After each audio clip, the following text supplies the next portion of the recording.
So Mary, I wanted to say thank you for being here, first of all, but let's start by talking a little bit about livable cities and what does that actually mean, and I'm wondering how it relates specifically to thriving neighbourhoods.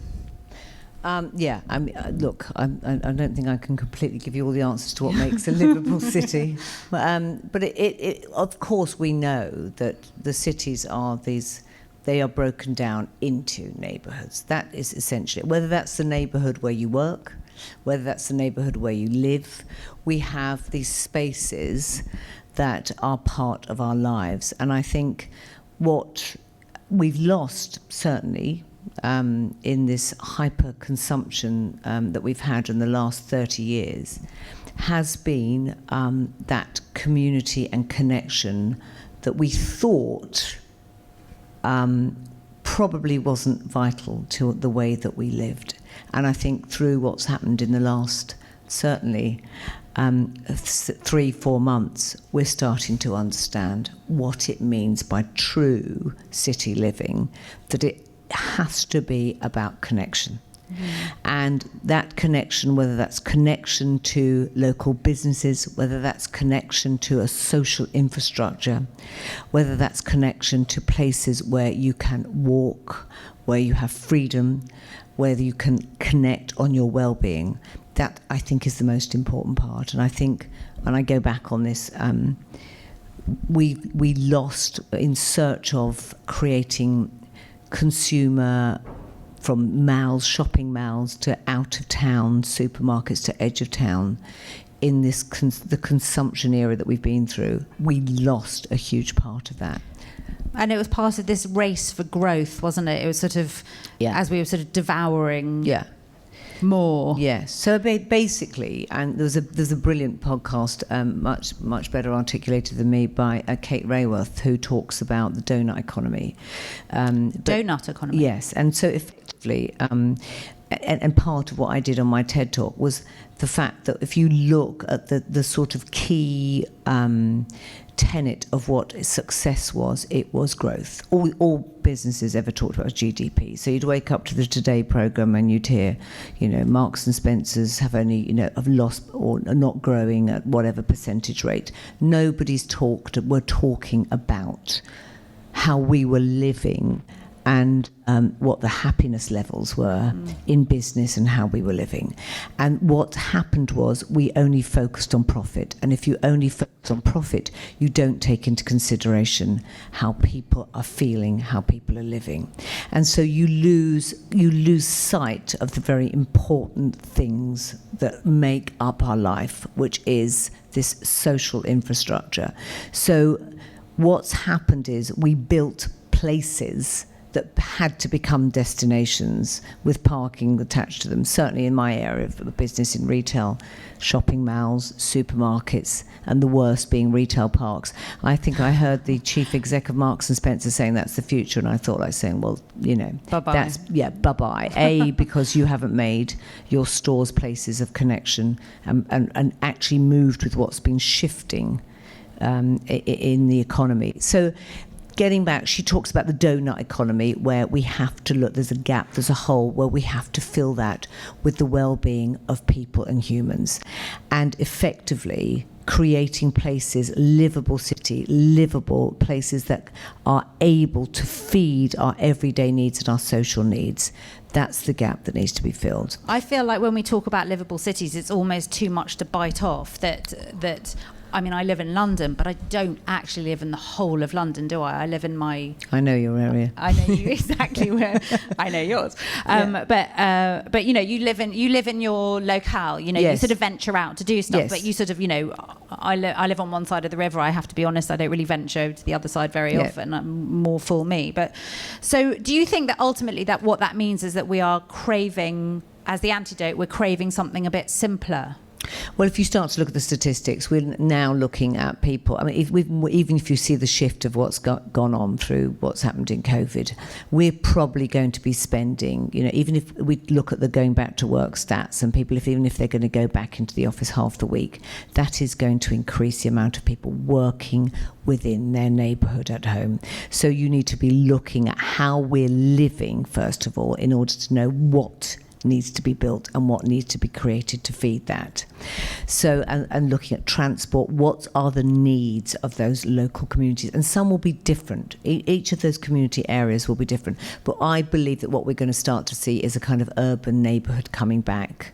I mean, this started to happen. We saw the big supermarkets moving out of town, and then we noticed when it was the last financial crash that people were actually not driving out to fill their car up once a week, and actually realising that there was a much more sustainable part that was coming to their lives. They were thinking about what they were doing and how they were driving, what it was doing to the planet. They were also thinking about the food waste that was being chucked away when they were buying and filling up their fridges each week. And what started to happen, and was also influenced by the 2008 financial crash, is that people started to buy and shop every day, buying less but buying smaller shops each day. And so what you started to see was all the big supermarkets come back onto local high streets, the Tesco locals, the minis. And once you start to get the supermarkets, if you think that every pound in this country 50p spent on food, once you start to get them back into the heart, you start to create traction and a lot of footfall. And from that, you start to build your businesses around that. Now, the thing is, some of those destinations in the future on local won't necessarily be shops. Everyone goes, oh, it's the end of the high street. No, we're going to see less retail. We'll probably see better.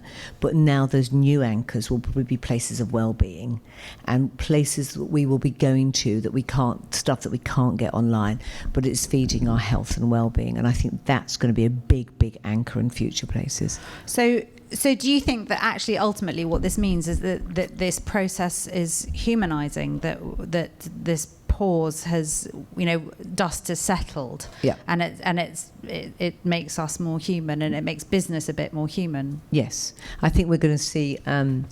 Everybody believed that when the internet came in, that was going to be the death of so many things on high streets.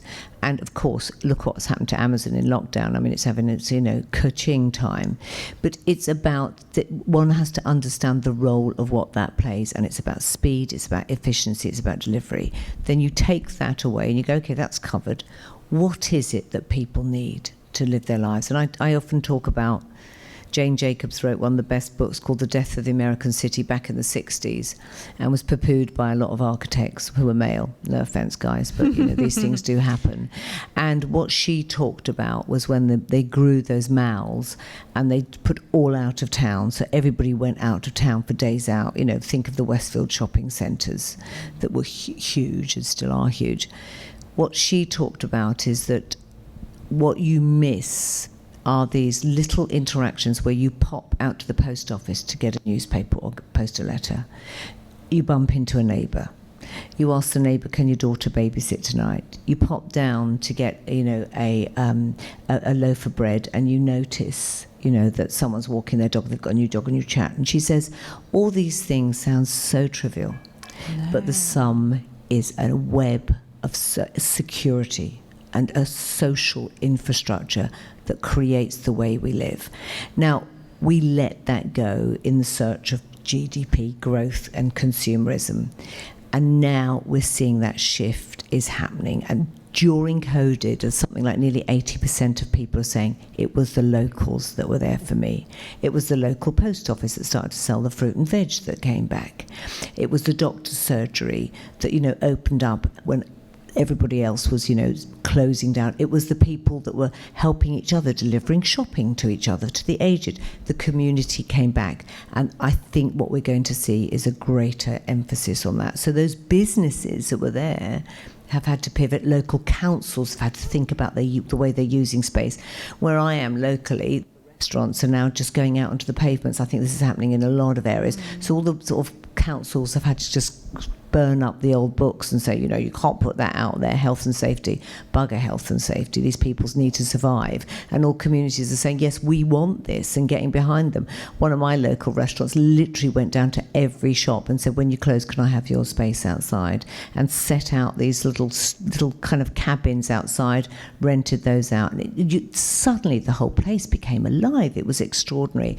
So I think we're going to see people experimenting. It's going to be experimenting, trialing, failing. It's going to have a much more human touch to it. And actually, funnily enough, my next question was, what do you think are the pillars we need to create and build a solid and vibrant neighbourhood? And it's really all those things, isn't it? It's all about, ultimately, we just want to make connections with people more than the businesses. I think we forget that we're humans. We're neurobiologically wired to connect.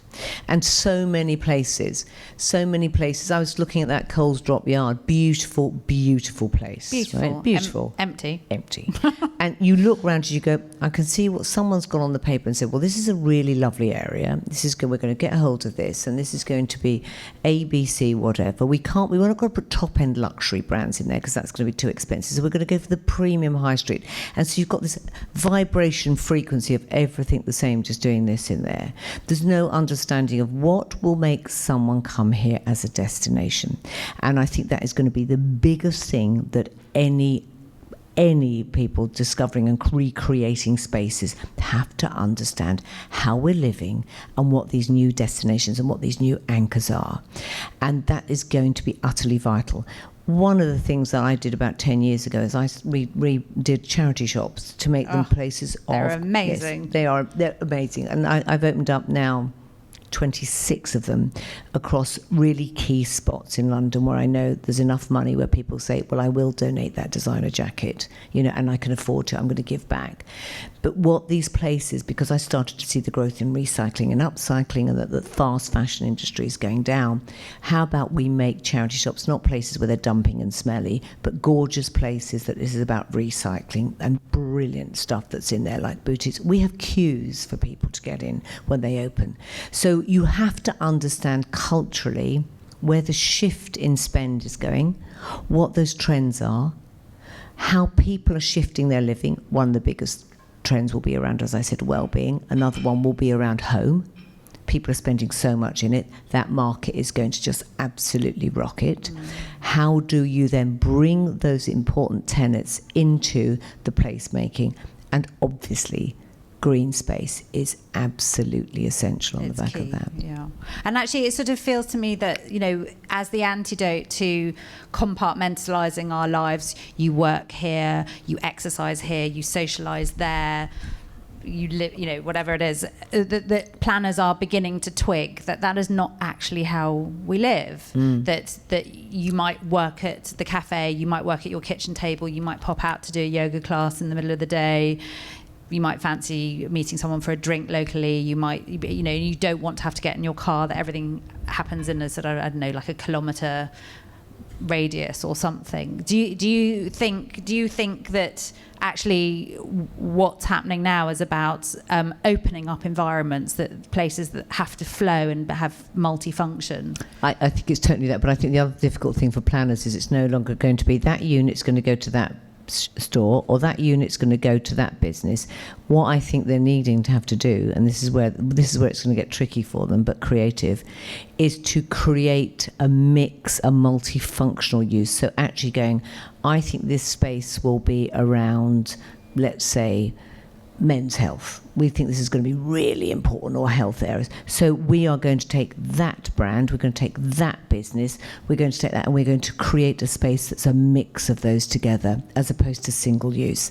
And that's where it starts to get really tricky. So it's like taking it. Those future spaces are going to be like micro stores that way rather than that way. So if you look at what something like a Selfridges does, it's a destination that will cover every part of your life. You can go in even and meditate in there. You can eat there. You can watch a movie there. You can drink there. You can do everything in this one space. Well, that's a curated space with a creative director at the top, understanding what people want and what will inspire them and what will make them come there. That's going to have to be the way that this is going to be created by developers in the future. It's no longer a unit that you rent out and find someone in. You're going to have to co-create that space. And be really nimble about it. And be really nimble. And you might have, and I think the other thing that will happen is you'll have the sort of Airbnb on these spaces where someone might be a yoga studio in the morning and they clear out, and then the next thing comes in and it's going to be, you know, a great cafe or a creche space which will also be doing, you know, selling kids clothes and secondhand, and in the evening it could be a bar. That is going to require real creativity and nimbleness, but if you can get that done in that way, that will create people coming, because you can change it. They'll be going out to see what's going to be happening in those areas. And I know you often talk about people culture as opposed to consumer culture. Is that the essence of it? Is that what you're talking about? Well, there's a new set of values that have come out through this. If you look at everything, as I talked about, was profit first, and it was about growth, and all the businesses that did that were, you know, normally knighted. The men at the top of them serve people. You've made a lot of money. Doesn't matter whether you've been an utter bastard. You've made a lot of money. Let's knight you. Fantastic. Nobody thought about how we were living and the implications on that. So we are now seeing a shift in this value system that I talk about, which is creating this new economy, which I think is what I call the kindness economy, where actually now brands have to think about their purpose and how they are truly not only selling stuff or services, but giving something that resonates with the values of that community and the people. So if you start with people rather than the profit, absolutely analysing how people and what they want in their lives and how they want to live, you then create around that, as opposed to this unit needs to give this returns, we've got this amount. And that is going to be the most difficult thing that businesses will need to do.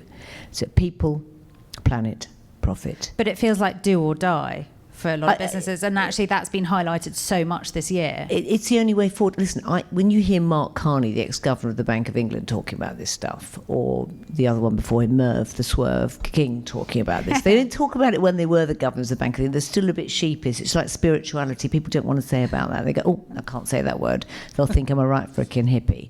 But actually, all this stuff is going to be this new energy and shift that's coming through. We've got a new world order where people are going, you know, it's like when you used to go to interviews and people say, where do you want to be 5 years from now? And you think, I don't even know where I'm going to be tomorrow. Yeah. That's the most ridiculous question. And if we'd have said, where do you want to be 5 years from now? Who'd have come up with COVID-19? I mean, none of us. So, like, to even think in that way, what's now happening is people are much more aware of what they need from the world and what their effects are in that. And any business and brands that aren't taking that into consideration and understanding this new value system will really, I'm not sure they'll be able to survive. So do you feel like, I mean, this year is obviously, as you said, I mean, who saw that coming?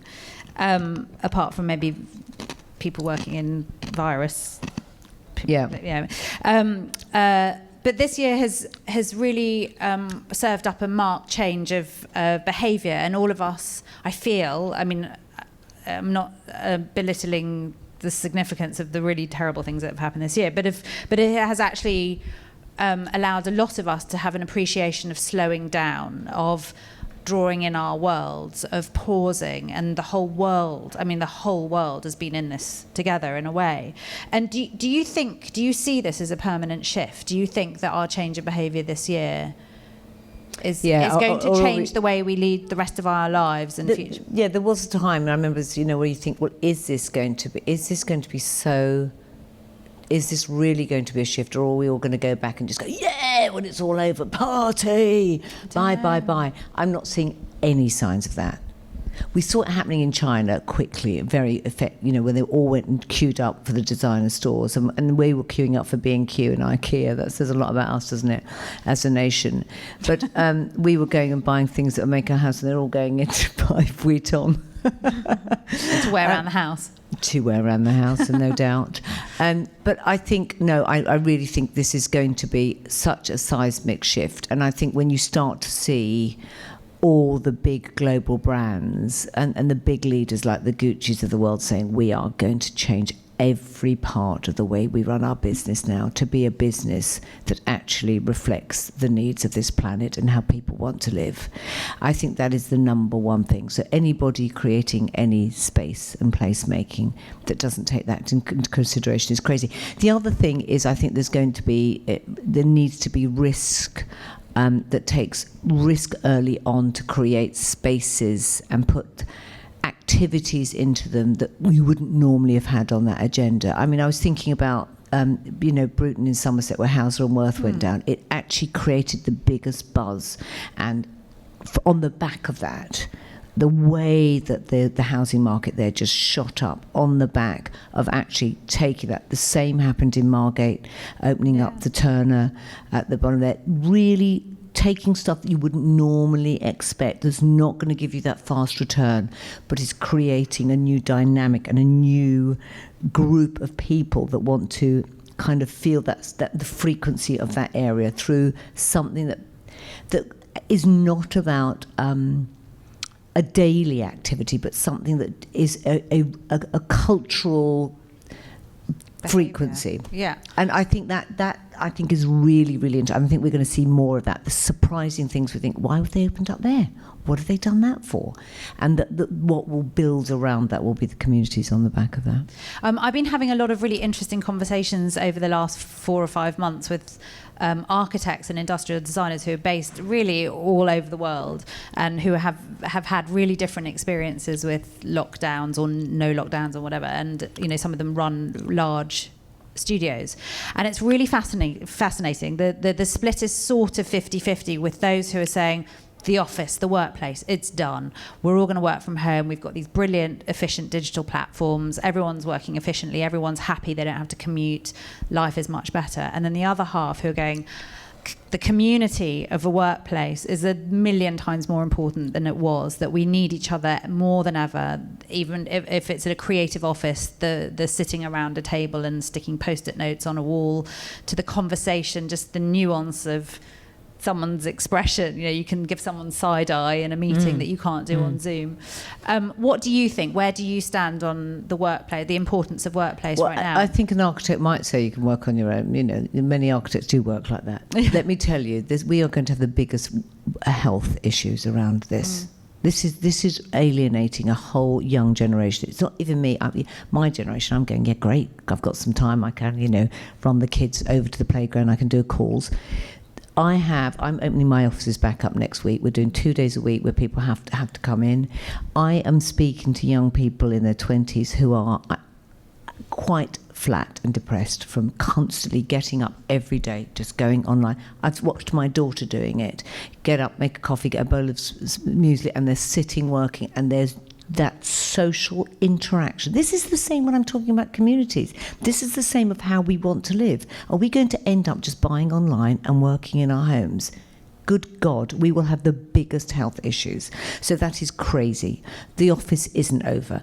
I do think, though, that we need to think about what the role of the office is now. This isn't just come in on those days. This is what will we be doing in that office on those days that actually brings out the best of people. Because I don't think we can perform. Don't know the answer on this yet, but it's something I'm thinking of with my team, and we're going to be discussing next week. Because I don't think it's any use just coming and saying, come in, let's work. I think you have to have times where we're meeting, we're creating some new way of working together that makes people think, I can't wait to go in on the Tuesday because we always do this. Or we have just a rundown. We start the day where everybody just goes, what did you learn last week? Anything that you found exciting? So you feel that this is nurturing and feeding you. So I think it's imperative that offices come back. I think it's crazy that we think we're just going to all work from home. And also, homes are just not fit for that sort of purpose. I mean, I was climbing the bloody walls in the end with my kids going, oh, don't come in, I'm on a FaceTime, I'm on a Zoom. And I'm like, this is just madness. And it's not how I want to live. And I've not spoken to anyone who says this is great. At first, yeah, I don't know anybody who's saying that. So I do think what I find fascinating, though, is only 6 months ago, we'd be in the office and saying, oh, we can't have that meeting, Henry's not in today. Why didn't we just Zoom it? Yeah. You know, why didn't we just go, well, let's just get Henry on Zoom? Because it wasn't part of the culture in that way. But it's crazy we didn't work that one out. But anyway, so I think that's going to give us a much broader, I think that learning, all those things, I learnt business by watching.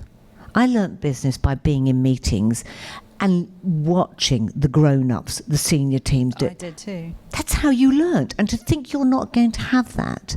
And also that camaraderie of just even bitching about the boss in the corner with someone. Yeah. You know, what both people need each other on that. I found my teams all getting together and doing walks and going to pubs. I didn't get invited, but anyway, they have been doing that. But they're not supposed to invite you. No, I know, exactly. Unfortunately. Although you'd be the most fun person at the pub. When we spoke the other day in preparation, and having also listened to the podcast that you did with Jonathan, you talked about the Greek Agora or Agora. Yeah. I never know. I don't know which way it's Agora or Agora, which is an ancient concept of a central meeting place, a square, a town where everything happens, and off which it's sort of a main circulation area. Can you talk a little bit about the principles of that and how we apply that to building neighbourhoods and communities? Yeah. Well, first of all, you've got to think, if you have the space, why is it people are coming here? And so I go back, and as someone who spent my life specialising in retail, it's no longer, if you took what the old shopping malls would do, they go, right, okay, what are the most important anchors? Well, it's John Lewis. Everyone will want to come from John Lewis.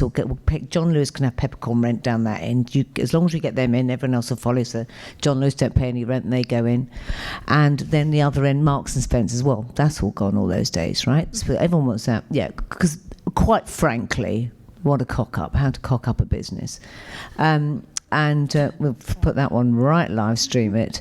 That's just gone out to the world. That again is exactly everything I talk about. That's a board of people second guessing. You can see it now, looking at the stats, looking at the data, and nobody actually getting out there and understanding primarily how women are living and wanting to shop now. But that's another thing. We could do a whole debate on that. So, and then they fill in between. So then all the other shops come in, you know, between. When I was creative director of Harvey Nichols, I remember just doing a deal in Leeds. We'd never gone, you know, everyone thought that luxury was just for the confines of Knightsbridge and Bond Street. And I opened up in Leeds, peppercorn rent. But we were the magnet that got others, you know. So that was the old way that's got done. In the Greek Agora, it would have been where you went to vote, where you'd wait to hear what the politicians' discussions were. So you'd go and you'd meet. And then Socrates would be wandering around giving a little insight. How fun. Imagine if we did that Socrates. Today. Hi, Socrates. As you buy your potatoes on the way past. He would be just having a little chat, talking to people, giving these wonderful little insights and sleeping on... That was what it was like. And then there's a crowd and some canny little person thinks, oh, I'll sell something. They put them on to the market stall was born. What essentially that did was it was about understanding where people were connecting to and what was important to them. It's the same today. That's what you need to do. So when people say, you know, it's all over, my God, look at those retailers that are falling down. And you go, well, they're falling down because, quite frankly, they're mediocre. They were not fulfilling a need. They weren't a destination that actually people thought, I cannot wait to go into a British Home Stores or a Debenhams. I don't know anyone who said that. You know, they weren't exciting. They weren't giving people a social time as well as a buying time. You have to understand the needs of individuals. And once you start to get that footfall on the back of that, and you've got to decide what today's new anchors are, and I think I keep going back to it, it will be around entertainment, health, well-being, and I think also market spaces are still absolutely key, because people want to just feel there's something new and exciting and quite sort of functional. They love the idea of that. Those are some of the biggest growth areas. Once you start to build that, then on the back of that, other businesses will come in. It's a really simple way of doing it. And we lost that. We lost that because what we did is we created places that sold stuff with car parks at the front of it. That was effectively the business model. Here's a supermarket, fill your car up, go away. Here's a retail park. I mean, why? Why? So if I was councils and governments, I'd be saying there's all these brown sites. I don't want any more outside, you know, of these retail parks because they're just quite frankly depressing. These are the spaces that we should be filling because people will still go to them. So actually, when you have something like this, like a development like Mill Harbour, you really have the opportunity to literally from the ground up create something that encourages. I mean, I think ultimately it boils down to the fact we want human interaction. We want to run into people. You want to say hi to the person that makes your coffee and wave at the, it's very old fashioned, isn't it? It's sort of how I imagine my grandparents might have lived, where you want to know everyone in your neighbourhood. You want to know your shopkeeper. You want to know. And actually, when you have the opportunity, a blank canvas, essentially, when you're creating a whole new neighbourhood, you have that as a possibility. Yes. I mean, I think we're seeing this, and the placemaking, it's again like, it's the same, the placemaking, it's even if you're redefining department stores today, you wouldn't be just selling fashion in it. You'd be actually creating spaces that will have a working space. Let's make one whole floor over to a working space. Let's have a floor where there's a gym, yoga studio, and next to that you can buy all the well-being, health and sports gear. Let's have this floor where it's all about family and creches and restaurants where you can park the kids and you can have a glass of wine. And over in there, you've got lectures, talks, book readings. That's what we want today. We want all this stuff we can't get online, but we also want the simple functional stuff that Jane Jacobs talks about, where I want to be able to pop out and I do want to get a loaf of bread and I've run out of that. I want to be able to do that. And I think we're going to see more of that coming into these city centres as well. What's going to happen around the Bond Street areas? That can't survive like it is today. That can't. No. It's just not going to be a future. What will that be? What will that be? Well, there's people living around there. So how about let's stop doing Bond Street with let's start to put in a post office in the middle of it. Let's put the doctor's surgery. Let's put the yoga studio into there. And then you get all the people that are living around there in those flats and apartments will start to use that. And then you'll get people from the areas around there coming in for that as well. You cannot just put any more of these big luxury stores in there or watch shops, because it's just not going to work. That game's over. I would have thought that this year particularly, I don't know if this doesn't sound like it's working, this year particularly, there seems to be a lot more power in us regular folk with where we're spending our money, and people seem to be much more vocal about sticking with brands and retailers, and particularly local, who are treating people with kindness. And you were talking about kindness before, and I just think that's sort of quite an interesting direction. Do you think the even the little shop owners and the retailers really have to get on board with people's values? Otherwise, bye-bye. Well, you see, the thing is, the funny is, the ones that have been the most successful have been the smaller businesses, because suddenly they realised, I've got to start doing digital, and they all started their own websites. I was speaking to a guy who had a local bookshop, and he was inundated. He just set it up online, and then he was doing the deliveries in the evening, and he was just dropping them around, all these books, all saying to people, come into the bookshop and get it. And his business was 3 times what it was the past year. Brilliant. The same with the local wine shop. I mean, I did have to say to the guy, take my email, advising him, you can also write to me and tell me when my new drop of Bandol Rosé has arrived. There was a bit of an education, but actually it was the smaller businesses that were able to pivot and realise, oh my God, we have to do this digitally. And what a lot of them were starting to do was subscription services, so people were signing up and they were doing the deliveries very, very cleverly doing that. And I think some of the restaurants where you can actually join subscriptions to have become a member of the restaurant, which will give you can have a booking first of all, we have a discount on a meal once a year, so forth. There were some really clever initiatives because they were small and nimble. It was the big businesses that were finding it terribly difficult to adapt and pivot. Lumbering. So a few years ago, you wrote a brilliant book called Work Like a Woman, which is based around how you actually restructured your own business, the Portas agency.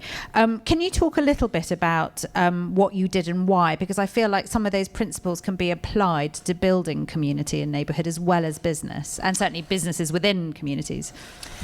Well, a lot of the work that I do is looking at how different generations are living and buying. So, and I started to see a real trend that was coming from the millennials, but the Generation Zs, who were just starting to look at the way that they worked. Which is the Generation Z? Well, the Generation Zs are the ones that are in there. I think there must be 25 under at the moment. And then there's, I think the next one's Generation, what's it called? Embryo. Alpha. Yes, we've tried to get rid of that. Alpha culture, but nevertheless, alphas, the little bubbers and all that. So Generation Z's probably 25 under, the millennials go up to late 30s probably at the moment.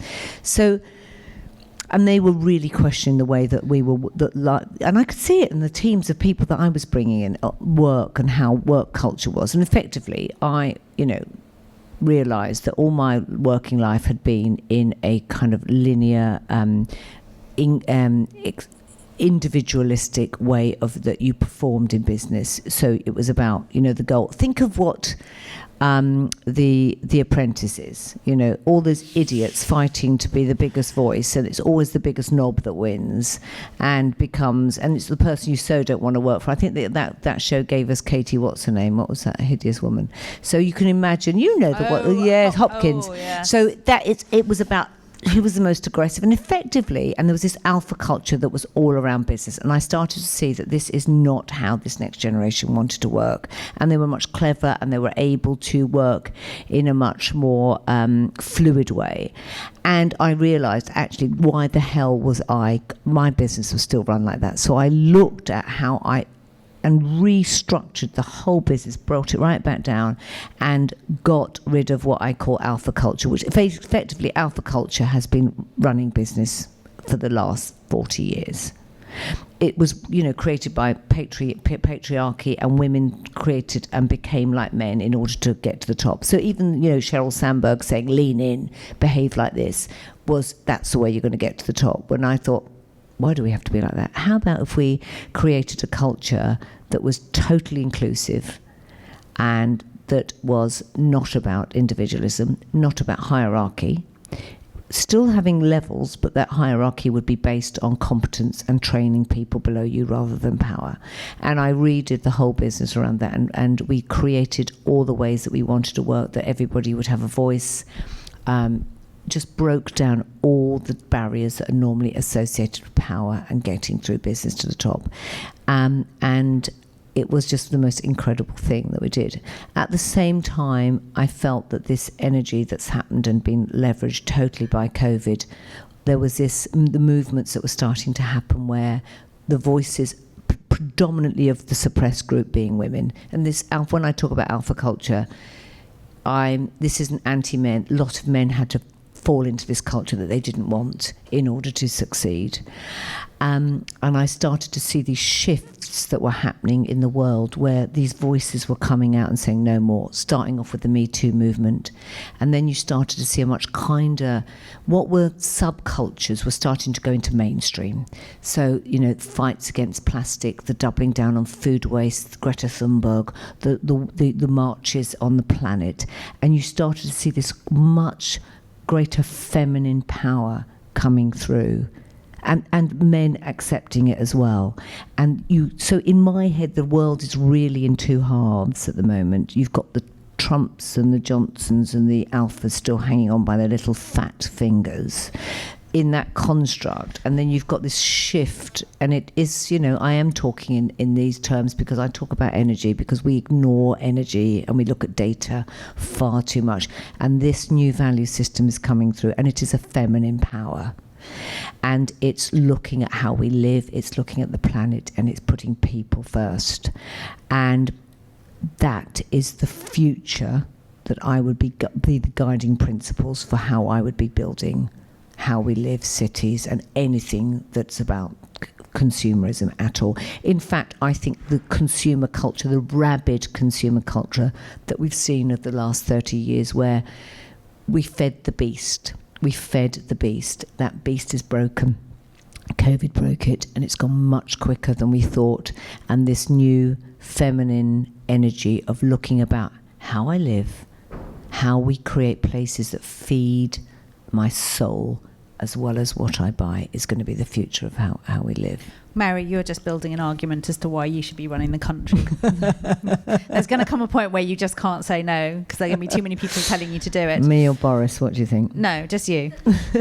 Okay, so in a minute, I'm going to open out to the floor, and I really hope that somebody's got some questions for Mary.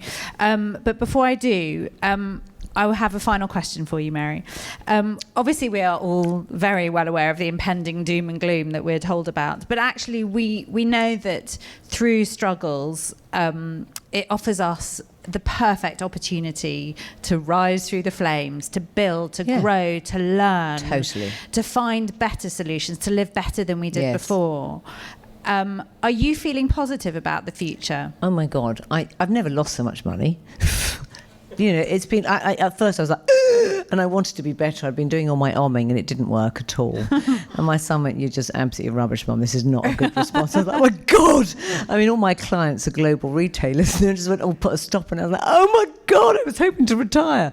That went right out the window. I wasn't at all. But, and now I find it the most exciting time possible. I think we are going to see innovation and creativity in a way we haven't seen. I think the last 20 years of my business has been boring, really boring. It was business operations, certainly in the retail and consumer, and look at it, the chains, how fast, how quick, how cheap can I get this stuff to market? It was about the people who had the most efficient operations that grew. Even if you looked at the 90s, the clone towns, the boringness that came with that. And then it was the speed of operational businesses. We lost creativity, we lost innovation, and now that is coming back, and it's scary, and I think it's really scary, but it's also deeply exciting. And I've been looking at things that have been coming up through this small businesses, the way they're behaving, from just the most simple things like this American fashion label that realised that the drops that we normally do, that every 2 weeks, and the season, this woman just looked up, when do those young kids get paid? And she would just do a drop once a month of a collection on the day that they all got paid, sold out. The business is utterly rocking because she was connected to understanding how these young women were living and what was important to them. I think we're going to see new business models. I think we're going to see greater collaboration. I think we're going to see great innovation. All I hope is that the local councils understand that we are just not going to get that same revenue that we had before. This is slow, this is deep, this is creative, and let it flow, because I think we're going to see a much, much better way. And my generation completely wrecked this planet, and it's down to this next generation. That's why I say it's people first, not planet first, people. The planet will keep going. The planet's going to keep going. We won't. So we have to educate, and we have to start with understanding what's important to us as humans in our lives. The people are going to make the difference, and I think we're going to see a much better world. It's a really exciting one, I think. And we start with community. So and you start with community. Yeah. You put community at the heart of it. And even interestingly, in the old days, the relationship was always between a landlord or property and the person that rented. That's gone over. This is really, it was siloed. Silos are over. It's collaboration and connection in building those places and putting people at the heart of it. It's as simple as that, she says. It's not as simple as that because it creates innovation and creativity. But then that's when you get the great stuff, and let the old balls that were turning these multi-millionaire businesses over. Look at how they're just crashing. Mm. I'm not sad about any of them, quite frankly. I really am not. Really am not.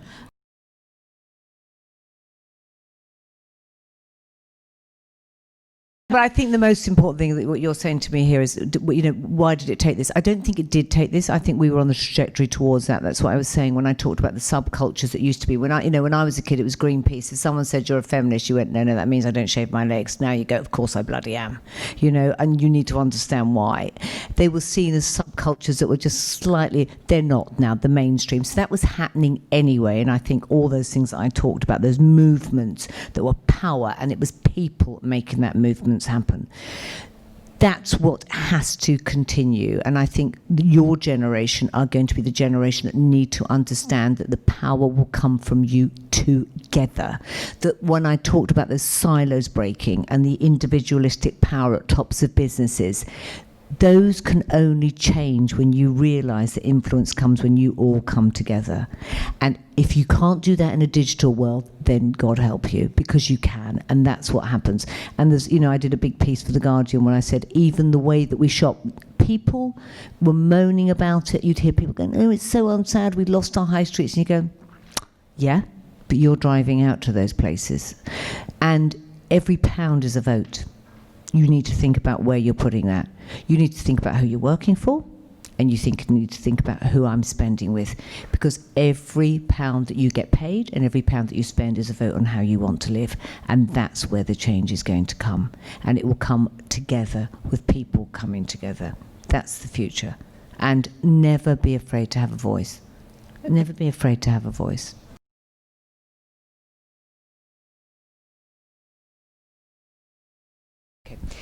Yes, I did. I think the wellbeing is going to be the biggest growth area that we're looking at here. I mean, we and it's hugely encompassing. Wellbeing to me is having the right haircut, by the way. But do you know, I've grown it out. I've lost the bob. Everyone's going, what's happened to the bob and the red? It's done. That was my other part. This is my new softer image coming through. You know, we're getting soft the vibe. Feminine power. Soft, it's coming through, and it's on the hair. It's embracing the grey, baby. So here's the thing. Well-being, this will be about mental health as well, that we're going to see a huge growth in that. Your industry, the hair and beauty industry, is about people feeling good. If you look at the biggest thing when people get depressed or clinically depressed is they let their hair go down, they don't dress well. It's the biggest number one sign. And you know that actually feeling good and looking good actually feeds mental stability. What I believe lots of hair salons, don't get me wrong, I mean, I'm a major, I spend a lot of money with them, so I believe that the relationship between your hairdresser and you is really vitally important. It's a very personal one. It's therapy. It's therapy. I do believe you need to digitalise up and get yourself that communication doesn't just happen on that chair on the day and going through. I think there's a huge way that you can actually keep that connection going through digital, speaking with people, whether it's through WhatsApp. The future on salespeople will no longer be sales assistant. They'll be doing social media, they'll be guiding, they actually will be communicating constantly with, and I don't even call them customers or clients, it'll be your community. And I'd be looking at my people and any of my hairdressers and salons saying, who's your community? Who are your groups of people? And if they were like family, would you just be waiting for them to book in once every 6 weeks for a cut and colour and then talk to them? I'd be thinking about how you can extend it. And let me tell you, it's all free. And all it just takes is creativity and knowing how to connect with them and just checking in. I mean, my hairdresser did it brilliantly for me while I was away. And I just, but they had to, because I had to do interviews on the BBC and I was getting rather worried that the grey was overtaking. I was like, oh my God, how am I going to do this coming back into London and doing it? But I think it's going to be much more about continual dialogue. People will have their resources in their lives that become their extensions of how they live. So they'll see, from the guy who does the car to the hairdresser to the local shop. These are going to be these are going to be your little ecosystems of how you live, and that's going to become vital. So when I'm seeing, people talking about digitalization in stores more and more, I don't believe that. I think it's going to be more people in the physical space that will also be using the digital world to keep that connection going, and it'll be a fluid. It's not, oh, we're a digi brand or we're a physical retail. You're all. Those are just the platforms, but that's what it will be. And that harks back to the Jane Jacobs principles of creating your network for security and familiarity and the rest of it. Well, look at it. I mean, I don't know if any of you guys have those, what you call those next door apps. Oh, yes. I mean, they do drive me around a bit. The lost cat, who's been playing loud music? But it's the best and worst of community. It's the best and worst. But it is alive, and there is that, and you start to feel that coming together. And I think we're going to see that going in much, much more. That type of connection into businesses, into retail, into businesses, where you've constantly got this communication going.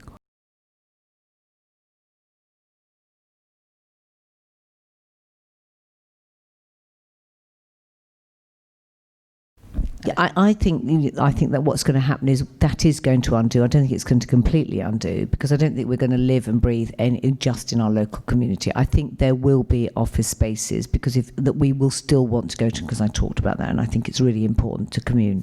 And also, when you have an office, people do come from all different areas, but I think it's going to be less. That might be half your week as opposed to your whole week.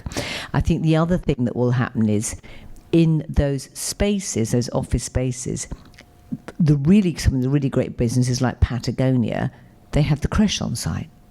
So actually they're extending those to give those services and connections so that it's actually part that your community, your kids are there coming in with you. It might be a partner. Or in the old days, when my mother would be like, you shared who dropped the kids off at school. I think that's going to start happening more as well. So that, yes, I think, there is going to be a disconnect between your office space. Of course there is, and there always has been. But I think you can also have communities within that. And so that, yes, I think the hours that we've been commuting will be less, because I think people aren't going to go back to 5 days a week. I just think that is going to be a given. It's probably going to be half. And I think what will then come on the back of it is our local areas will be putting part of what would have been office spaces and meeting spaces into the high streets, and the office spaces will be putting the local needs and things like our creches and food into those. So we get this blurring, but both spaces will be feeding our needs as humans. I mean, really, the biggest thing that's come out of this is, in my book, when I wrote Work Like a Woman, was women going back into the workplaces with childcare.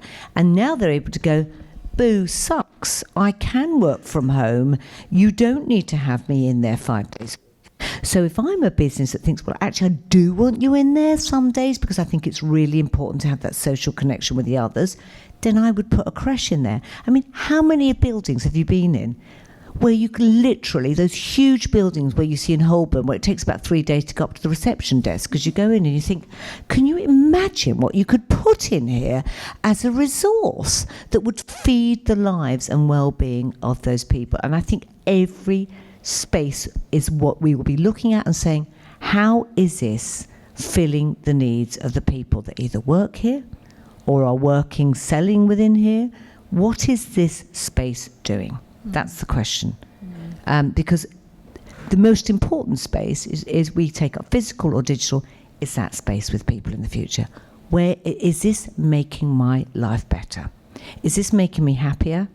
Because if it isn't, I'm going to question whether it's part of my life. So it's a mix between the two. I'm sorry if that's good, but I think it's a 50-50 on that one. Which also ultimately makes you a better employee, doesn't it? If you're, I've got, my chief exec, and she, her mother used to come in. I came in one day, she's sitting at my desk, holding the baby. And I'm like, okay, I'll go and sit on another desk. You realise all those rules that you had, or that women felt they couldn't do, and men with children. It's crazy. I mean, how many times have you been on Zoom calls? I was doing, I think, the FT Global Summit, and my kid was going, I can't do my homework in the background. And before you'd gone, keep it quiet. And now you're like, no, well, you've come into my life now. And I think we've opened up the world of business into our lives. Well, you can't just go back to what it was. That life has to now come into business. And that's what will make it better. That's what will make it exciting. And it has taken this to do it. But it's up to you guys not to go back and say, I'm going to do 5 days and work the way I did before, because we've seen a new way.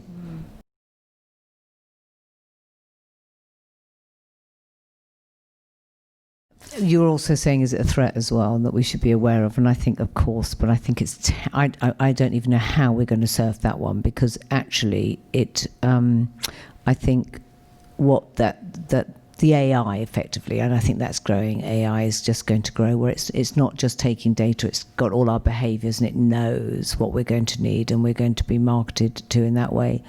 I think it's something that's unavoidable, and I don't know enough about tech. Well, I do know a lot about tech, but I don't know enough to about say, well, how do we protect ourselves? It's out there, isn't it? Let's face it. I think what is going to come on the back of that, and certainly with the business model of Amazon, I suppose it's going to be, rather than searching for, ordering and then sending back when it's not right, they're just going to be replenishment, and they're going to get that more and more sophisticated. So I won't have to worry about Walter, my dog's food, because it will get delivered, because they know that Walter eats at whatever rate, and I would normally go and buy that ever. So it will be sent to me, and there won't be all those returns. They will get it even more and more sophisticated, and that will probably be bloody helpful. I won't have to worry whether we've got Wackel to clean the sink with, because it'll be delivered, because they'll know, and all the AI is going to get more and more and more and more sophisticated.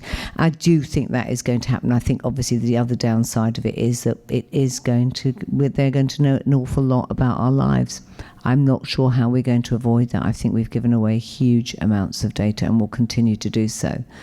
But I do think on the back of that, it's going to, all the other stuff that that Amazon can't do and the tech companies is where the gap is. And that's the thing I always say to my team every day when we're working on new business. What can they do that Amazon can't do? And I hope that's sort of answered your question on that. But I do think, I think what's also going to happen on digital as well, I think we're going to get great businesses that are going to create destinations digitally for us to discover what it is that they are doing and what creative insights they've got, and we will buy from that rather than a search engine first. Did you see what I'm saying? I think that's going to be the competitor to Amazon in the future. It's going to be, if you take experience as the heart of physical retail as the future, insperience is going to be the heart of digital retail, where you are going to search out that site to see what it's going to inform you, how it's going to entertain you, what's happening, and what you're going to learn from it, and your byproduct is you'll buy from it. Whereas Amazon, you go to searching for and get delivery. Do you see the difference? So I think that's going to get even more and more sophisticated.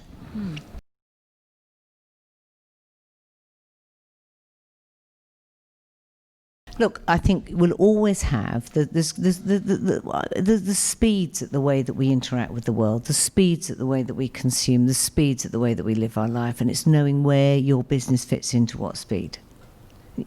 There's always going to be the consistent new. Look at it. Look at TikTok. Constant feeding of information. That's not going to stop. There's always going to be that lane. You need to decide what lane that you're going to be in. And I think what I'm seeing is we've had what I call the fast movement, which has been fast fashion, fast entertainment. It's growing speedier. We want more. There's another movement, the slow one, where people are saying, I will wait for that. I will wait for that to come because I know that is worth it. And that's based around education. That's based around innovation. So what you're seeing is changes in models. So, for example, something like fast fashion would be, right, we're buying X amount of units. We've got to pump it out fast, turn it round. If you look at most of the fast fashion business models, that will now shift to some of them saying, this is a new shirt that we're going to be putting out to market. Here's the designs, order it. And they will make according to your order, so that you actually start to get a circular economy. We're not getting rid of half the crap and chucking it. Now that's still a fast fashion, but it's done in a different way. Then you're going to start to see businesses that are saying you can order it, but you're not going to get it for 4 weeks. And that's going to become, or 6 weeks. Actually, that's going to become the new sentient status that's associated with that. So it's about understanding the different groups of people that you're, whatever business you're into, and what lane that you go in within that.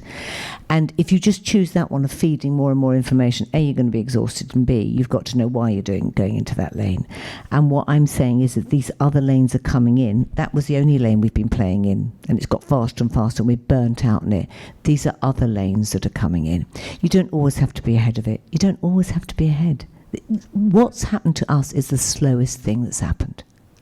I'm one of the fastest people. It nearly killed me getting through this, and then I realised, this is slow. None of this is going to change quickly. This is slow. And about time. And about time.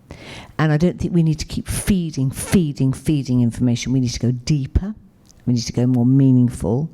And we need to understand why we're doing it. And it's about purpose and a philosophy at the heart of what we do, rather than just an end game, which I talk about on profit. And it might be slow, and you might not make as much money as you thought you were going to make. But we'll probably live. And we'll live in a better world. That's a decision we all have to make.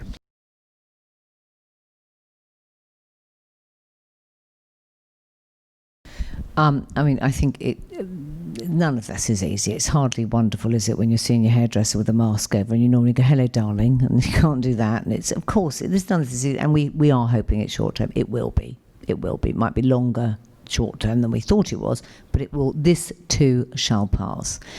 But I think, it doesn't, I'm always slightly astounded how lacking in innovation some businesses are. So I turned up to one of the Homebase or B&Q, I can't help, but I decided I was going to repaint my sitting room. And I did get quite excited. And I stood, thank God it was nice weather. It wasn't like pouring with rain, was it? The sun did shine on us through that time, didn't it? It was lovely, Sunny standing April, in car parks. Yes, sunny April and May. And in a way, even standing there, you knew you had to slow down. You knew you had to just connect. So there's an acceptance, I think, that's come into us. And what is luxury today? Is luxury all those sort of posh little touches that we want, or are we much more aware? What is luxury today? And I think that's one question I'd be asking if I was a business. But I looked at this, and I just looked at the queues of people, and I thought, if this was Disney World, Pluto would be going down the queue, entertaining, wouldn't it? I mean, wouldn't they? Going, while you're queuing up. It's the most functional, simple thing. Why isn't someone doing something like that? One of the great beauty brands, Glossier, that's just completely disrupted the market, gone into, which was owned, that beauty market that was owned by the massive beauty houses that were just swooping up any new player that came into. They were like, we got this stuff. In comes Glossier. What does it do? It talks to the women. So it creates communities online. They talk, they share ideas. When Glossier has people queuing outside, they go down, they give you a goodie bag, and they give you little bits to pop into it. And all the kids are like having heart failure with excitement over it. I mean, really, it's much the same as what they'd give you at a beauty counter, sort of like grumpily when you've bought something before. But they're understanding how people are feeling. That's all this needs to come to, which is why I was saying about you. It's thinking about how do you, it might not be the exclusive when you go there that day, but it might be that you've really felt there's a communication between that brand and that business in between, and that's become a part of your life. And that's why I talk about businesses take up physical space, they take up digital space, but the only important space is there, where it actually, this is a place in my heart that brand has. And you think of things that are really important to you like that in your life, that you'd be so upset if it went from your life, like even from turning on the radio in the morning to listen to the Today programme. That's a really important part of my day. Imagine if the Today programme suddenly just stopped. Or why is it so important? Because the people connect, the stories. So it's actually now, it's no longer than the byproduct. It's what this is making me feel. And I'm not sure luxury is going to be what it was before. Luxury is going to be inclusive as opposed to exclusive. And we need to understand, what is that inclusivity today? And that inclusivity today is saying, you're safe. Don't worry, we're looking after you. I might not be giving you the cappuccino with the big froth on top that I'm just going to put there at the moment, but I'm making sure that I'm connecting with you. I'm making sure that I'm communicating with you. And that's what I always say to businesses, understand what your need is in the lives of people. And that's how you build out and go through this time. And sorry to interrupt, but that basically takes us full circle, because it is about understanding your community. Exactly. And we are here talking about community and people, so we've done it. Thank you, Mary. My and thank pleasure. you to everybody who's come out on this lovely rainy evening. Thanks for being here.